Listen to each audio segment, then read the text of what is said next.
In the vast, silent theater of the cosmos, where stars are born and die, there was a light that never wavered.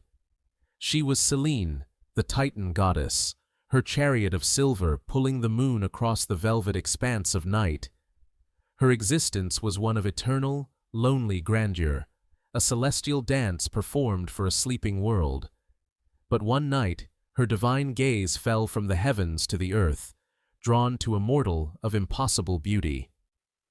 On the slopes of Mount Latmus, a shepherd named Endymion slept, unaware of the cosmic eyes that watched him. For the immortal goddess, his fleeting life was a painful whisper against the roar of eternity. She fell in love with a dream, a man whose waking world she could never share. And so, she would make a choice that would echo through mythology, a desperate bargain for a love that could only exist in the quiet space between wakefulness and forever. Before the sun, before the dawn, there is the quiet dominion of the night. It is a realm of silver and shadow, ruled by a silent, watchful presence. This is the age of myth, a time when the cosmos was governed by beings of immense power, and none moved with more grace or mystery than Selene, the goddess of the moon. Every evening, as the world below settled into slumber, her journey would begin. From the deep, cosmic ocean of the heavens, she would emerge, her luminous form a beacon in the infinite blackness. She did not walk, but rode in a magnificent silver chariot, pulled by two winged horses with coats as white as fresh snow. Their hooves made no sound as they traversed the star-strewn path across the sky. Selene herself was a vision of ethereal beauty. Her robes shimmered like liquid moonlight, and on her head she wore a crescent crown that pulsed with a soft, gentle light. She was the personification of the moon's remote and tranquil splendor. As she guided her chariot, her light would cascade downwards, bathing the sleeping world in a cool, otherworldly glow. It touched the peaks of mountains, filtered through the leaves of ancient forests, and danced upon the surface of the restless sea. She was the eternal observer, the silent witness to the countless dramas unfolding in the mortal realm. She saw lovers meeting in secret, lonely travelers navigating by her light, and nocturnal creatures beginning their nightly rituals. Yet, she was always separate, always distant. Her existence was one of profound solitude, a constant, lonely procession through the heavens. For eons, this was her nature and her duty, a cycle as predictable as the tides she influenced. But an eternity of silent observation can weigh upon even a divine soul. A quiet yearning began to stir within her, a curiosity about the fleeting, passionate lives of the mortals below. Her gaze, once a sweeping, impartial light, started to linger, to focus, searching for something she could not name. The silent goddess, ruler of the night sky, was unknowingly on the precipice of a love that would change her immortal existence forever. To understand the heart of Selene, one must journey back to an older, more primal era of divinity, before the reign of the Olympian gods. Selene was not an Olympian, she was a Titan, a child of a more ancient and elemental pantheon. Her parents were the Titans Hyperion and Theia, beings who embodied the very essence of light. From their union came 3 celestial children, each tasked with governing a phase of the daily cycle in a grand cosmic ballet. The first was Helios, her brother, the powerful and radiant god of the sun. Each day, he would drive his fiery golden chariot across the heavens, bringing warmth, life, and the vibrant energy of the day to the world. Following him was Selene, who brought the cool tranquility and mystery of the night. And finally, there was their sister, Eos, the rosy-fingered goddess of the dawn, who would paint the eastern sky with delicate colors to announce her brother's imminent return. Together, they were the architects of time, their journeys creating the fundamental rhythm of existence for all living things. As Titans, their power was raw, tied directly to the natural forces they represented. They were less concerned with the intricate politics and personal dramas that so often preoccupied the younger gods on Mount Olympus. They were the sky, the light, the fundamental order of the universe. This heritage gave Selene a unique perspective. She possessed an ancient gravity, a sense of deep time that made the affairs of mortals seem incredibly fleeting.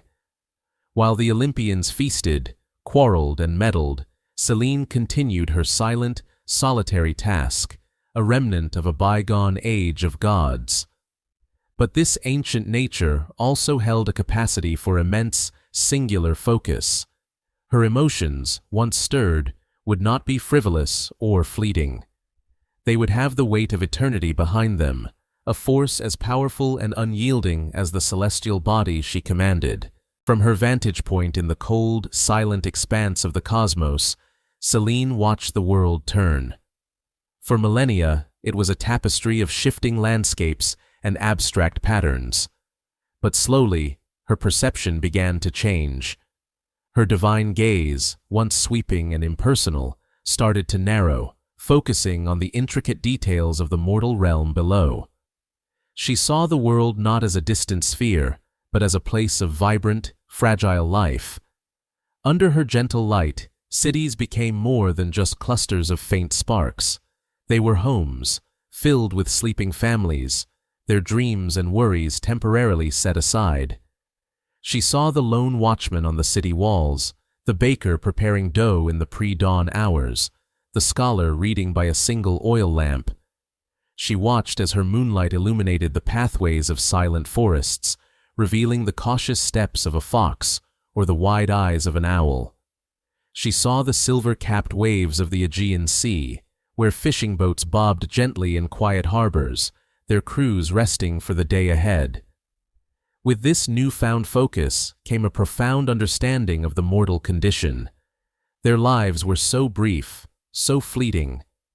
She had seen empires rise from dust and return to it. She had watched generations of families live and pass on, their entire existence a mere flicker in the span of her own eternal journey. This ephemerality was not a weakness, but a source of incredible beauty. Mortals loved with a passion born from the knowledge that their time was short. They built, created, and dreamed with an urgency that an immortal being could never truly know. A strange feeling, a mix of divine pity and admiration, began to grow within her. Her lonely patrol across the sky was no longer just a duty. It became a nightly observance of this beautiful, tragic world, and her attention was being drawn, with increasing frequency, to one specific region, the rugged, myth-laden coast of Caria, a land of steep mountains and hidden valleys in Asia Minor. One peak in particular, Mount Latmus, held her gaze longer each night, as if a thread of fate was pulling her celestial focus towards its stony slopes. On the slopes of Mount Latmus, a mortal life unfolded, governed by the simple rhythms of the earth and sky, wholly unaware of the celestial gaze that was beginning to fix upon it. Here lived Endymion. While some legends name him a king and others a hunter, the most enduring story paints him as a shepherd, a man whose existence was deeply intertwined with the natural world. But Endymion was no ordinary shepherd. He was blessed with a beauty so perfect, so breathtaking, that it seemed to belong more to the realm of the gods than to the world of men. It was a beauty not of vanity or arrogance, but of pure, harmonious serenity. His features were classical and refined, and his presence was said to have a calming effect on all around him, from his flock of sheep to the wild creatures of the mountain. His life was one of peace and quiet contemplation. He led his flock to graze in high meadows, sought shelter in cool, ancient caves during the heat of the day, and knew the stars not as distant gods, but as a familiar map in the night sky. He was a man in perfect balance with his environment, a symbol of mortal purity, living in an untamed, beautiful world. His days were filled with simple tasks and quiet moments, his heart untroubled by the ambition and strife that consumed men in the cities below. He was a part of the mountain, as much as the olive trees and the rugged stones. One warm evening, as the sun dipped below the horizon, casting long shadows across the valley, Endymion found a soft patch of grass in a secluded meadow. The air was fragrant with the scent of wild thyme and lavender. Exhausted from his day's work, he lay down, using his arm as a pillow. The first stars began to appear in the deepening twilight. With a soft sigh, he closed his eyes and drifted into a profound, peaceful slumber, his handsome face turned upward toward the vast open heavens, directly in the path of the approaching moon. The night began as countless others had before. Selene emerged from the horizon, her silver chariot embarking on its accustomed celestial path. Her cool light swept across the land and sea, a silent, moving beacon in the darkness. But as her journey brought her over the peaks of Caria, over the familiar slopes of Mount Latmus, everything changed. Her light fell upon the sleeping figure of Endymion, and in that instant, an eternity of solitude came to an end. For the first time, the goddess commanded her immortal steeds to halt. The silver chariot stood still in the sky. The universe itself seemed to hold its breath. Selene leaned forward, her divine gaze fixed on the mortal below. What she saw was not merely a handsome man, but the incarnation of perfect beauty, a masterpiece of creation sleeping innocently under her watch. The narrative of the cosmos slowed to this single, pivotal moment. Through her eyes, we see him, the dark curls resting on his brow, the steady, gentle rhythm of his breath, the peaceful expression on his face, untouched by care or worry. Her own moonlight seemed to embrace him, to trace the lines of his form with a soft, reverent glow, as if it, too, recognized this perfection. This was not simple admiration. It was a revelation, a sudden and overwhelming wave of emotion that the ancient Titan had never before experienced. A feeling of profound tenderness, of intense fascination, and a deep, aching desire to be near him washed over her. It was a love that was immediate, absolute, and utterly consuming.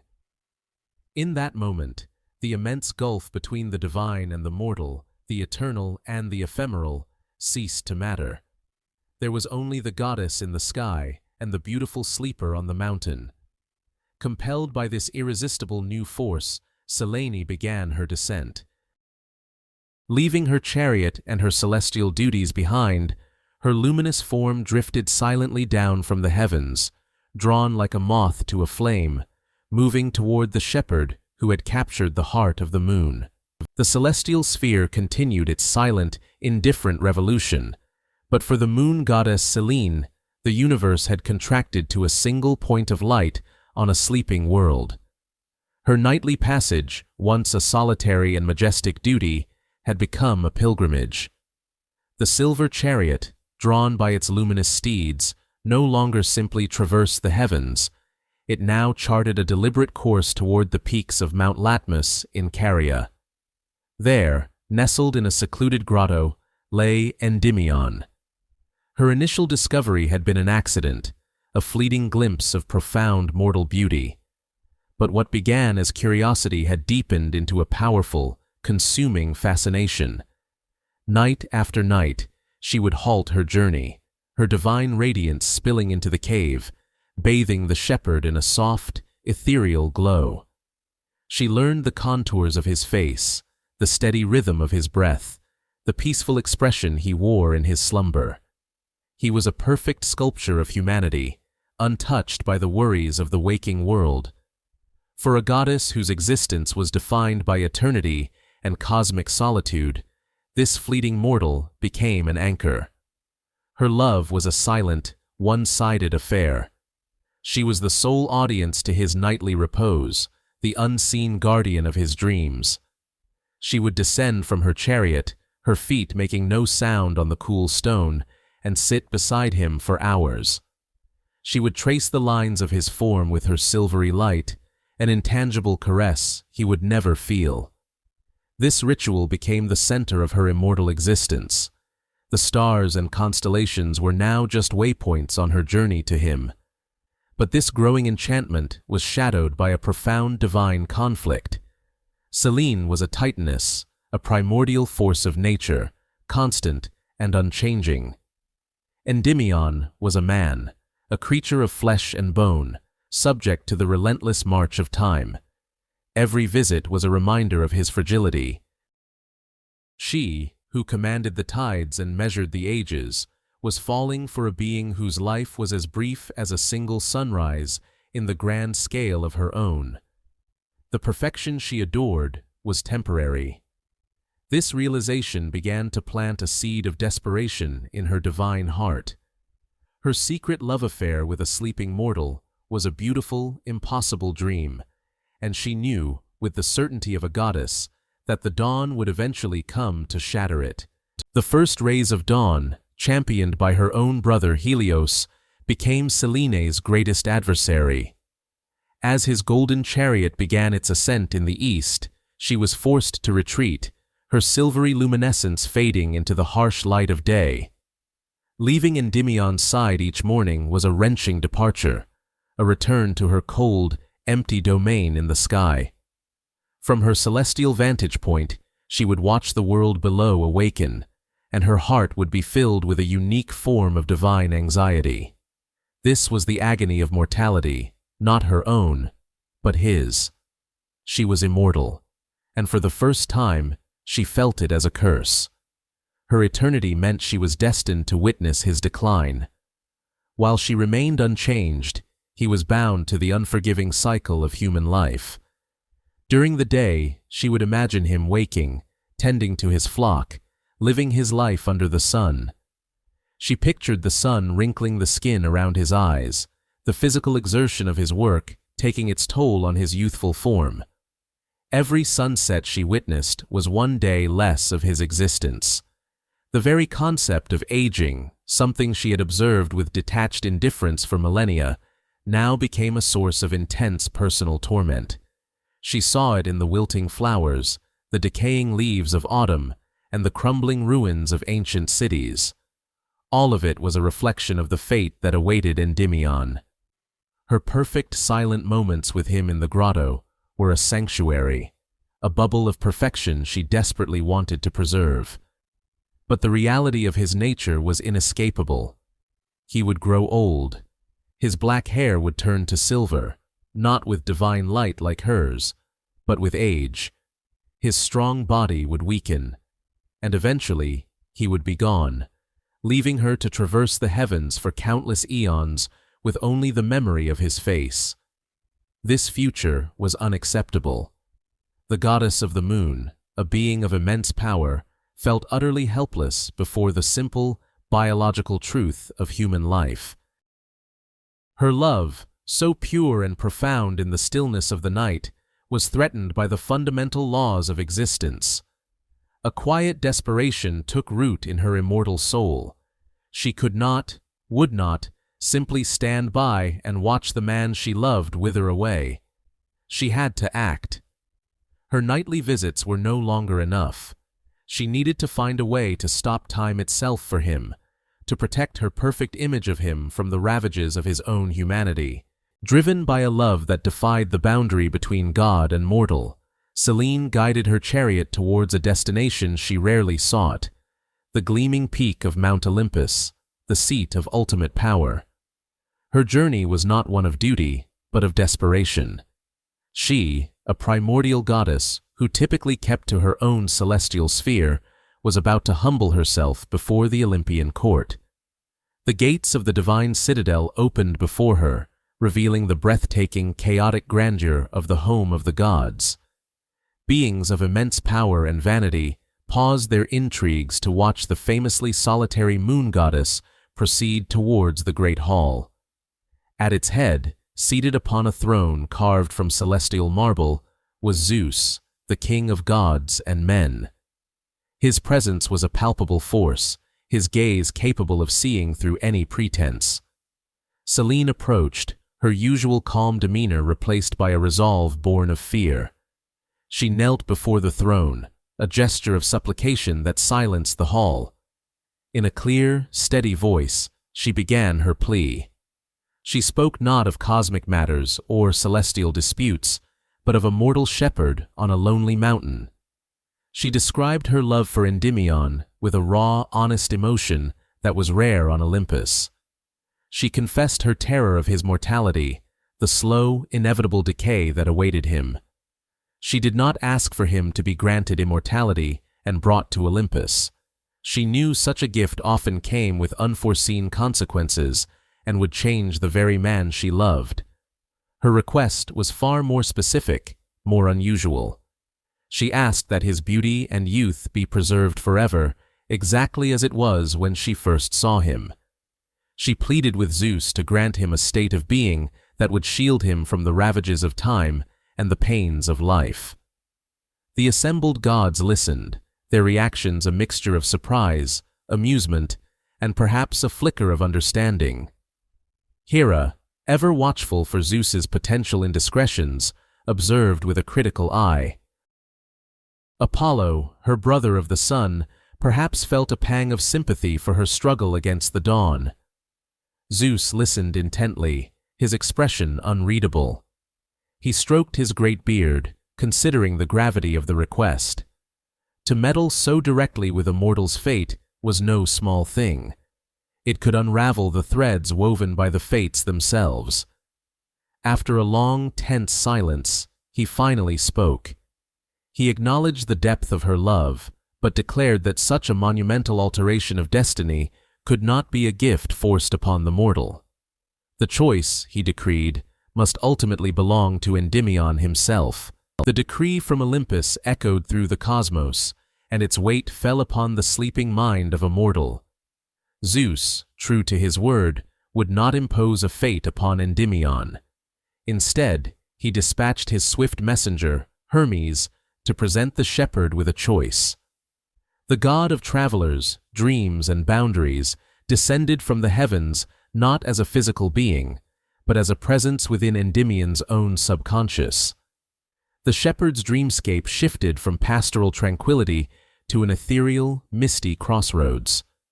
Before him stood the divine messenger, his winged sandals hovering just above the dream soil, his caduceus staff gently glowing. Hermes laid out the Olympian bargain with divine clarity. Two paths materialized before Endymion. The first path was that of a full mortal life. Hermes painted a picture of this future. Endymion would awaken, he would find love, have children, and perhaps achieve renown as a great hunter or a wise leader. He would experience the full spectrum of human emotion: joy, achievement, challenge, and loss. He would feel the sun on his aging face, watch his children grow, and leave a legacy. But this path, like all mortal roads, would inevitably lead to old age, frailty, and the finality of his passing. The second path was different. It was a path of stillness and preservation. Hermes explained that a powerful goddess held a deep affection for him and wished to protect him from the harsh realities of mortal existence. By choosing this path, Endymion would be granted eternal youth and beauty. He would never feel pain, never grow old, never face the struggles of the world. He would be kept in a state of perfect, peaceful slumber, an icon of beauty preserved for all time. The choice presented was profound. It was a question of what it means to live. Is life defined by action, experience, and change, with all its accompanying hardships? Or is a state of perpetual, peaceful perfection a more desirable existence? In his dream, Endymion considered the two futures. The legends do not record his internal debate, only his ultimate decision. Perhaps the promise of escaping the inevitable decay of the body was too alluring. Perhaps the idea of being cherished as a perfect object of beauty appealed to him. Or perhaps, in the depths of his subconscious, he felt the moon goddess's love and chose the fate that would unite them in her unique way. With a quiet resolve in the surreal landscape of his own mind, Endymion made his choice. As he communicated his decision to Hermes, the dreamscape began to fade, and the consequences of the Olympian bargain began to take hold, sealing his destiny forever. The choice was made. As Hermes departed from the mortal's dream, the Olympian bargain was sealed with divine finality. On Mount Latmus, a subtle but profound transformation came over Endymion. The natural process of life, the slow cellular march toward aging and decay, simply ceased. His breath remained steady, his heart continued its gentle rhythm, but he was now outside of time's grasp. He would not awaken with the morning sun, nor would he ever again lead his flock across the hills. He was now suspended in a perfect, unending slumber, forever the beautiful young man the moon goddess had first seen. This was Selene's great victory, the culmination of her desperate plea. When she next arrived in her silver chariot, she found her beloved exactly as she had wished, untouched, unflawed, and safe from the ravages of the world. Her fear was gone. The dawn no longer held any terror for her. She had an eternity to gaze upon his face without the looming threat of his mortality. Yet, her triumph was profoundly bittersweet. In her quest to preserve the object of her affection, she had created an unbreachable chasm between them. He was there, before her, more beautiful than ever, but he was also gone. He would never open his eyes to see her divine radiance. He would never hear her whisper his name. He could never return her love, or even be aware of it. She had her beloved, but she would forever be alone with him. Her gift was also his prison, a beautiful, gilded cage of unending sleep. The myth of Selene and Endymion thus concludes not with a joyous union, but with a poignant, eternal tableau. Night after night, for the rest of time, the moon goddess descends to the quiet grotto on Mount Latmus. She sits beside the sleeping shepherd, her silvery light the only blanket he will ever need, her silent vigil the only companionship he will ever know. She has preserved a perfect moment, but in doing so has sacrificed any possibility of a shared future. The story endures as a powerful meditation on the nature of love, sacrifice, and possession. It asks whether it is better to love something and let it follow its natural course, or to preserve it perfectly at the cost of its vitality. Selene's choice gave her an eternity with her beautiful, sleeping mortal, a timeless and tragic monument to a goddess's love. The world held its breath. On Mount Latmus, the cicadas fell silent, the night breeze stilled, and the very stones seemed to watch in anticipation. Above, Selene paused her celestial journey. For centuries, her path across the heavens had been one of immutable, lonely duty. She was a force of nature, a bringer of tides, a marker of time. But on this night, for the first time, she was captivated. Below her, in a grotto shielded by olive trees, lay Endymion. He was not a king or a hero, merely a shepherd, but in his slumber he possessed a beauty so profound, so perfect, it seemed to rival the stars themselves. Drawn by an impulse she had never known, an irresistible gravitational pull of the heart, she began her descent.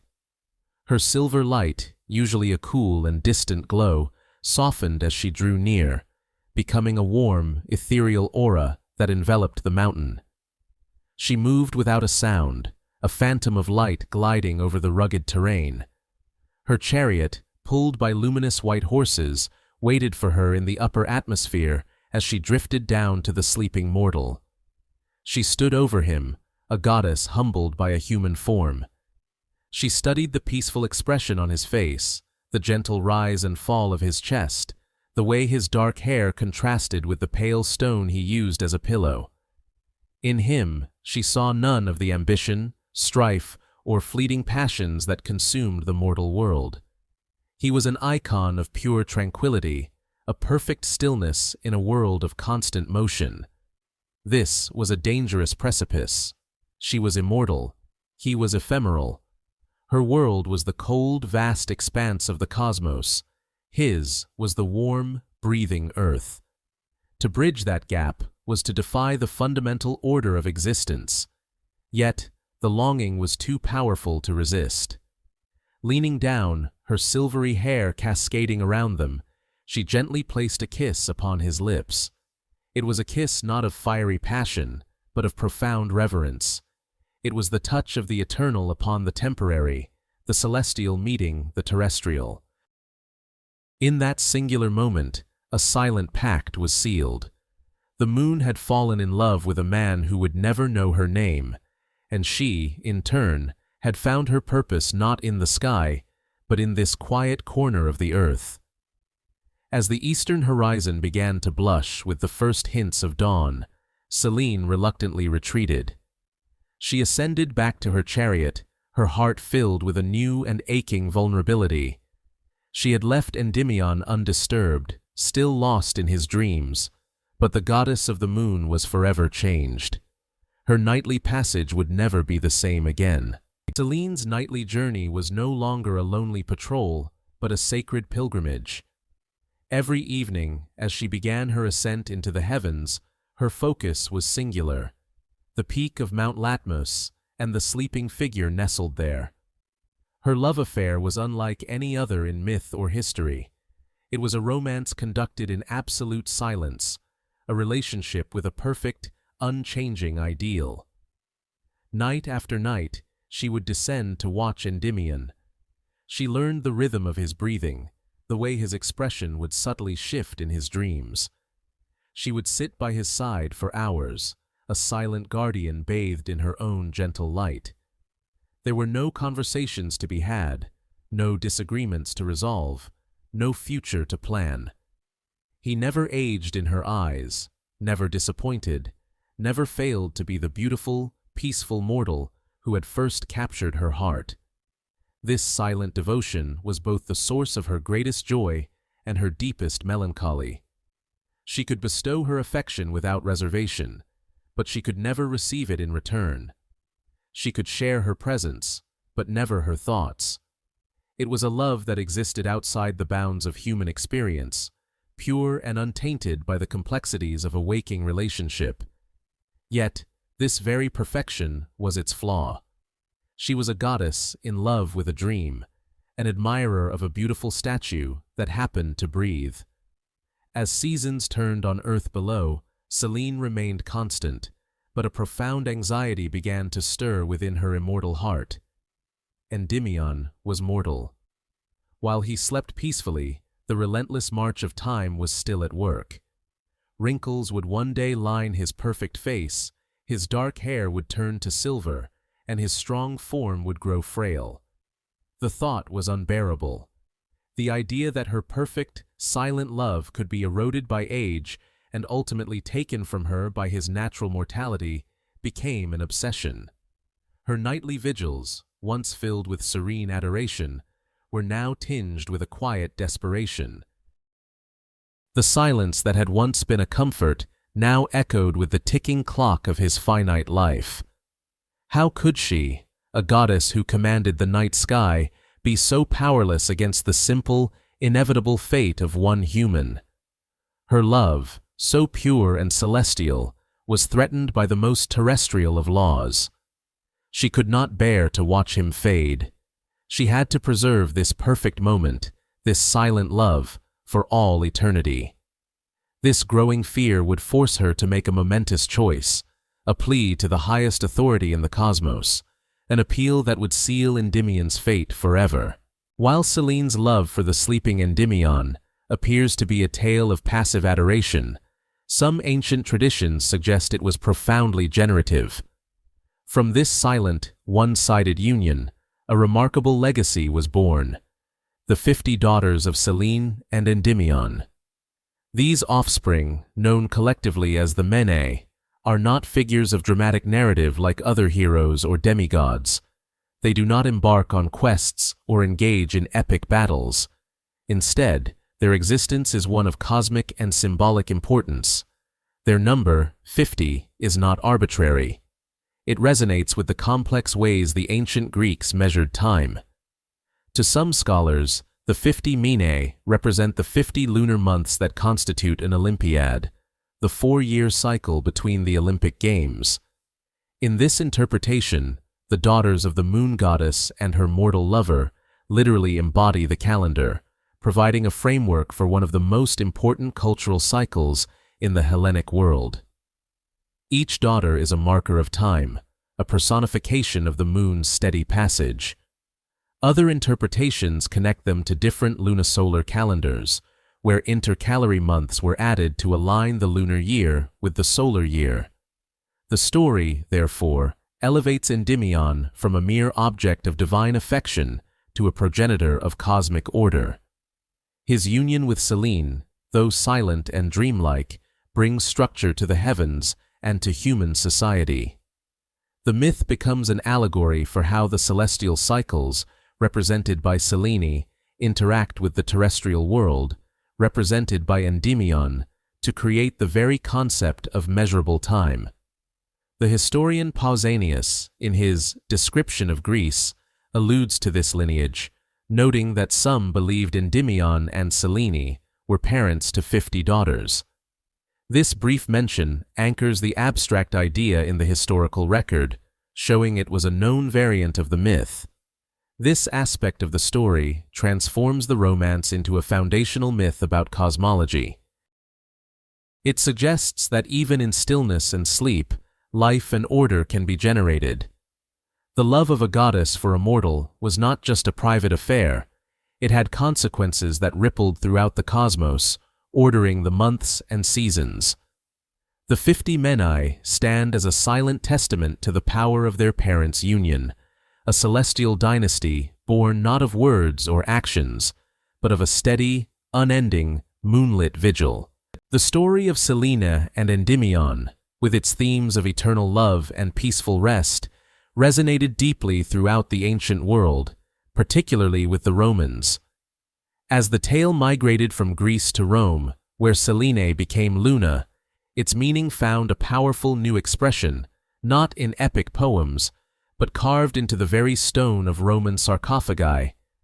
For wealthy Romans contemplating their own mortality, the myth offered profound comfort.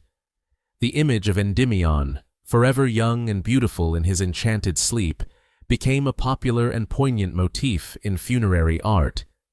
His fate was not seen as a tragedy, but as a blessing. To be granted eternal, peaceful slumber, watched over by a protective deity, was the ultimate escape from the pains of life and the uncertainties of the afterlife. It was a form of immortality, a blissful state of perpetual tranquility. Across the Roman Empire, workshops produced countless sarcophagi depicting the famous scene. The iconography was remarkably consistent. We see Luna, often identified by the crescent moon on her brow, descending from her celestial chariot. She alights gently, her gaze fixed on the reclining figure of Endymion, who is portrayed in a state of serene repose, often with his hunting dog sleeping at his feet. Sometimes, the winged figure of Hypnos, the personification of sleep, is shown beside him, pouring a sleep-inducing potion. These intricate marble carvings were not mere decorations. They were statements of faith and hope. By choosing this image for their final resting place, a Roman family was expressing a desire for a peaceful transition, protected by divine love. The sleeping shepherd symbolized the deceased, granted a gentle passage into eternity. The myth provided a visual language for complex ideas about life, the soul, and the possibility of a serene existence beyond the mortal coil. The story's power lay in its ability to transform the frightening finality of passing into a beautiful, romantic tableau. As these stone testaments show, the love of the moon goddess for her shepherd became a universal symbol of hope, a promise that even in the longest night, one would not be alone, but watched over by a timeless, celestial guardian. When the myths of Greece were adopted and adapted by the burgeoning power of Rome, deities often underwent significant transformations. Selene was no exception. In Rome, she became Luna, and her status was elevated from a figure of romantic myth to a major deity integrated into the fabric of the state and the imperial cult. Luna was more than just the goddess of the physical moon. She was a symbol of cosmic order, a measure of time, and a guardian of the night. Her predictable cycles mirrored the stability and endurance that Rome wished to project. She, along with Sol, the sun god, represented the eternal rhythm of the universe, a rhythm that the Roman Empire saw itself as part of. Her importance was reflected in her official worship. Temples were dedicated to her, most notably on the Aventine and Palatine hills in Rome itself. These were not small shrines, but significant religious centers, affirming her position within the state pantheon.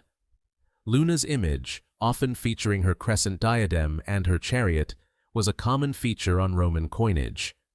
This was a powerful form of propaganda, carrying the image of the goddess across the empire and reinforcing her connection to Roman authority with every transaction. The story of her love for Endymion was not forgotten, but it was recontextualized. Within the framework of imperial ideology, Luna's affection for a mortal shepherd could be interpreted as an allegory for the divine favor bestowed upon the Roman people. Just as she watched over the sleeping Endymion, so too did the gods watch over Rome.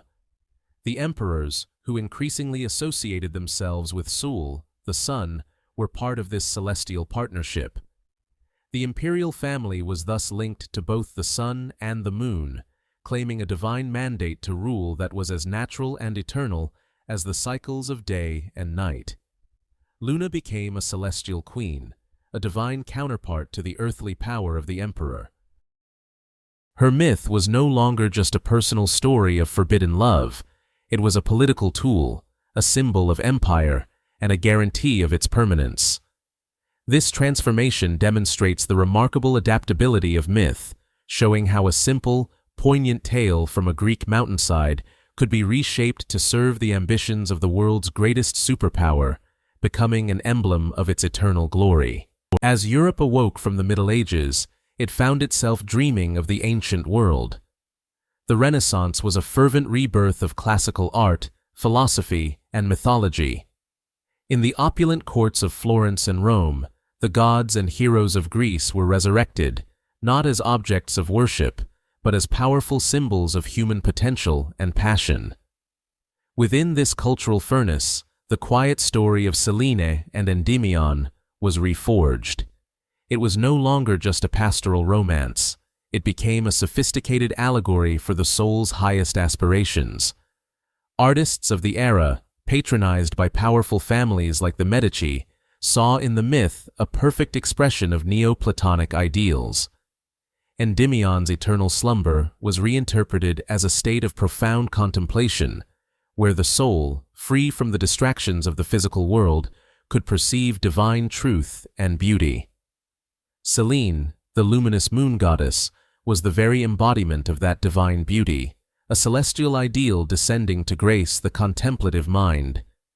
In paintings by artists like Annibale Carracci or Pier Francesco Mola, we see this philosophical drama unfold. The compositions are often serene, yet charged with a quiet intensity.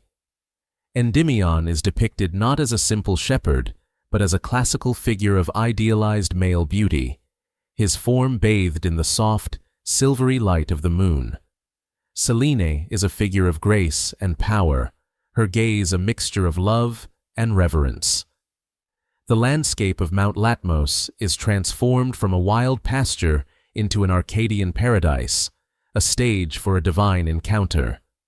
This was a myth tailored for an age that placed humanity at the center of the universe, yet still yearned for a connection to the divine.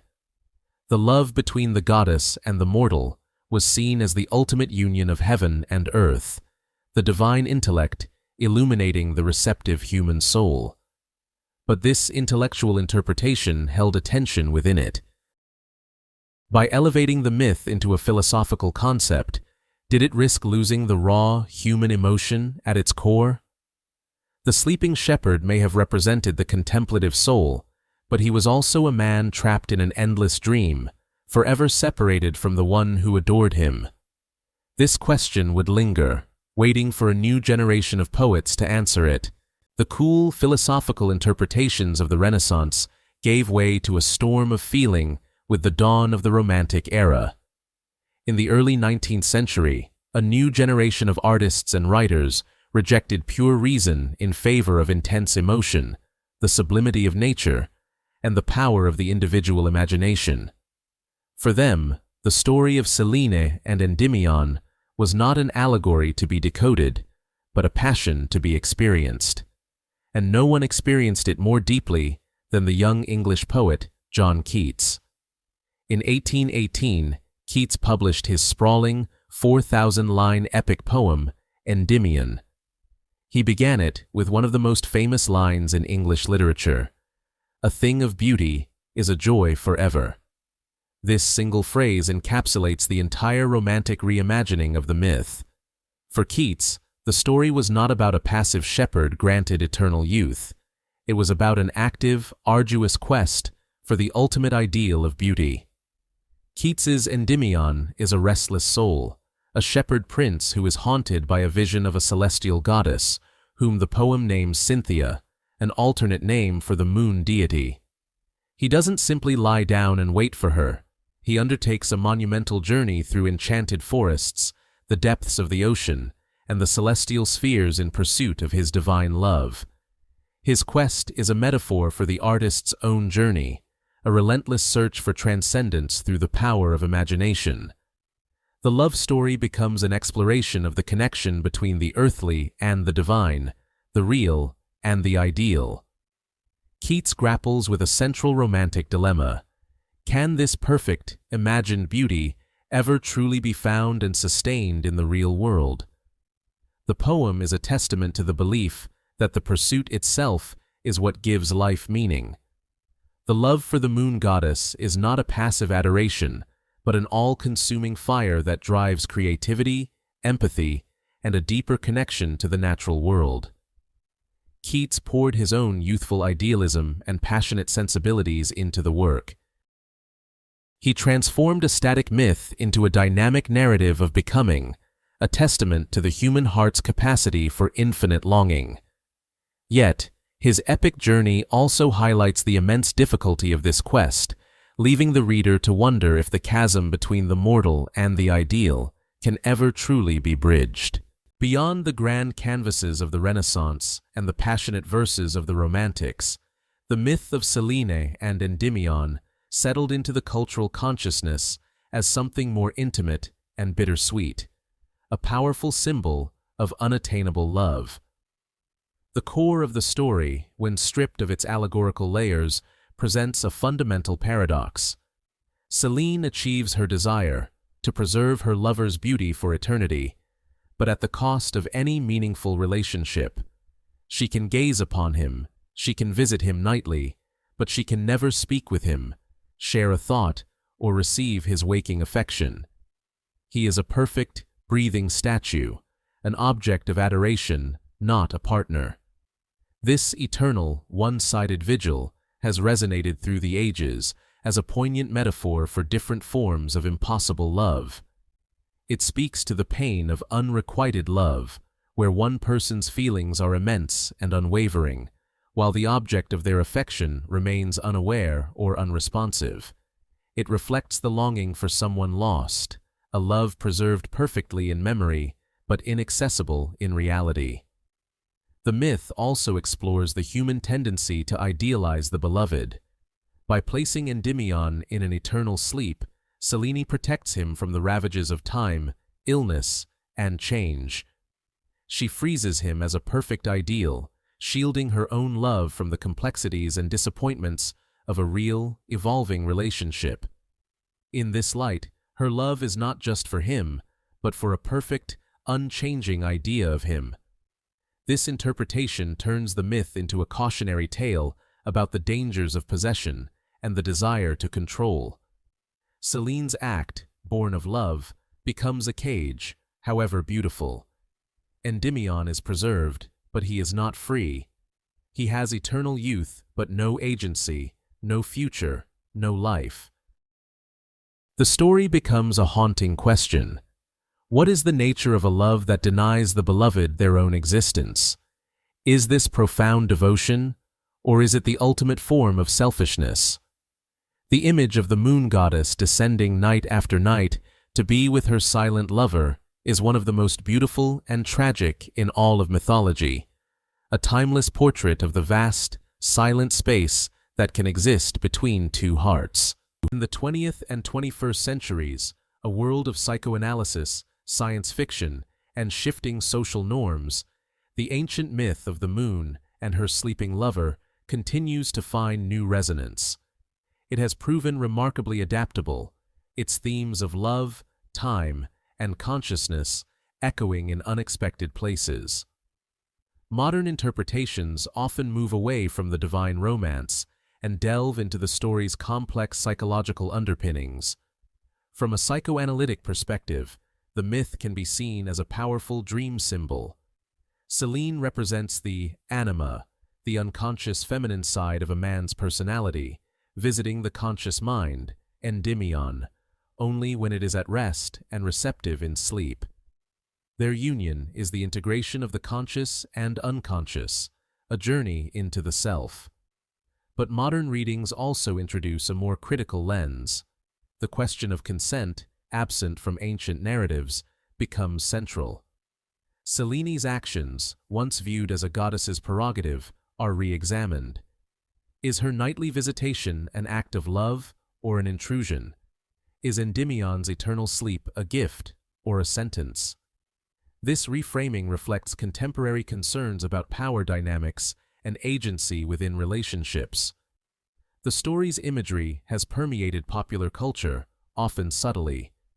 We see echoes of Endymion in tales of suspended animation and cryogenic freezing, humanity's own attempt to cheat time and preserve life in a state of slumber.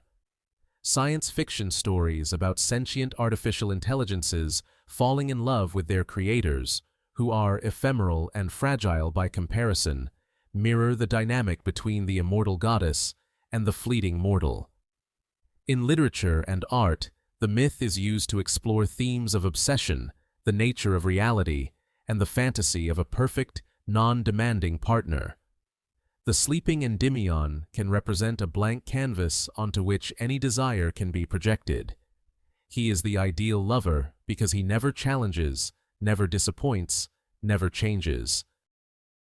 This modern interpretation is darker, suggesting a love that is more about self-gratification than mutual connection. The myth has become a mirror, reflecting back our own modern anxieties and questions about what it truly means to love another person in all their waking, flawed, and complicated reality. From a simple Greek folktale to a complex symbol of the human condition, the story of Selene and Endymion has completed a journey as long and luminous as the moon's own path across the night sky. Its legacy is not one of simple answers, but of profound and enduring questions. It has survived for millennia because it speaks to the fundamental dualities of human experience: love and loss, time and eternity, reality and the ideal. The myth's power lies in its beautiful ambiguity. Is it the ultimate romance, a love so powerful it can halt time itself? Or is it the ultimate tragedy, a story of eternal separation and profound loneliness? The answer changes with each generation that contemplates it. For the Renaissance, it was a map of the soul's ascent to divine beauty. For the Romantics, it was an anthem for the passionate, artistic quest. For the modern world, it is a complex psychological drama about desire, consent, and the nature of consciousness. Endymion remains a potent symbol of preserved beauty, of a perfection frozen and protected from the world. But he is also a symbol of stasis, of a life unlived. Selene is the image of timeless devotion, the faithful lover who keeps her nightly vigil. But she is also the image of the solitary watcher, forever loving an idea, a memory, a dream. The legacy of their story is woven into the very fabric of our culture. It lives in every poem about unrequited love, in every song about longing for the unattainable, and in every artistic attempt to capture a fleeting moment of perfect beauty and make it last forever. But perhaps its most powerful legacy is the one that unfolds every time we look up at the night sky. As the moon casts its silvery glow over a sleeping world, we are connected, for a moment, to that ancient goddess and her eternal vigil. The myth reminds us that the human heart is capable of a love that transcends logic, a devotion that endures through silence, and a longing as vast and as constant as the cosmos itself. The watch continues, and the dream never ends.